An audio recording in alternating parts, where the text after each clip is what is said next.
Welcome back. If you just joined us, we're almost at the end of our program, but not before we talk to D-NAFF, well-known gospel artist who recently has become a deacon. He speaks to us this evening about his journey and also what Easter means to him. D-NAFF, good evening and welcome. Yeah, good evening. Your volume is a bit low. All right, I'll try to project a little bit, especially for you. How are you this evening? And thank you so much for joining us. No, I'm all right. How you guys doing? We're good, thank you. Now, before we get into the meaning of behind Easter and so forth, we also want to talk to you about this new chapter in your life and now that you've become a deacon and how this journey has been for you so far. Yeah, I can't hear you. Can you hear me now? Yeah, repeat the question again. My question was, now that you've become a deacon, perhaps you can talk to us about what your journey has been so far. Oh, okay. I know it's a lot more committed. You know, you have to work to commit yourself to the scriptures and the reading of the Bible every day because you have to now prepare yourself to share with the congregation almost every once in a while here and there.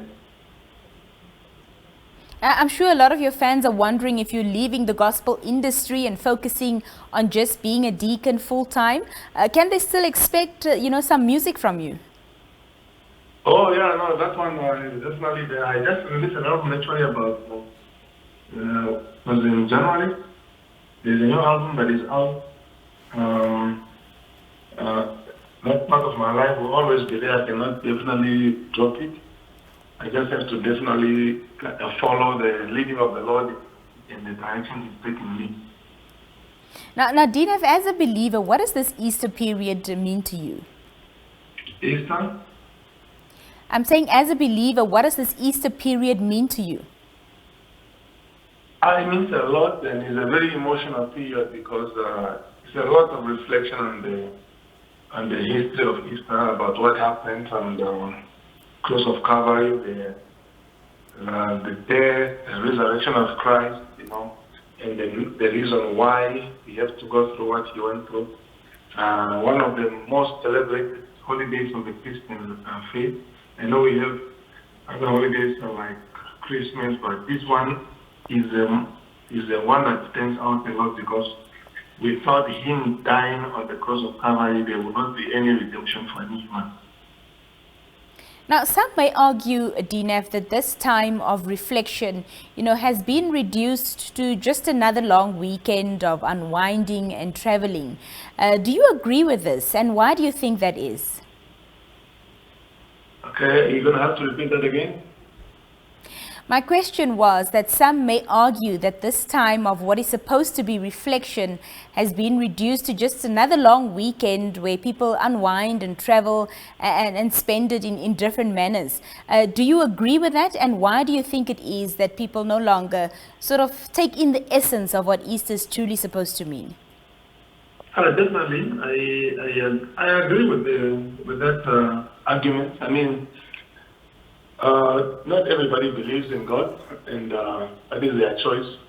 Everybody is created before the choice to believe or not to believe, and those who don't believe definitely find this one as an opportunity to travel and just relax and go around the country or around the world, an opportunity to be off work, to be off from whatever they were doing and just relax. I mean, having 4 days off from any type of work is a relaxation to anybody. That is their opinion, and yeah, I do agree with that person. But for us, it's something different because even if we were to travel around the world during this time, we will always have this at the back of our mind that we are traveling during this Easter because somebody somewhere, not somebody but a Savior, have made this possible for us. Yeah. I just want to shift focus real quickly, D-NAFF.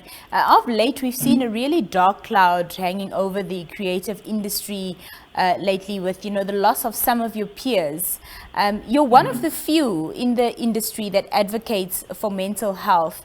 And of course, not saying that each of these incidences is related to mental health, but what do you make of this? And you've also held, mental health concerts in the past, and is it something that you'll be doing again soon?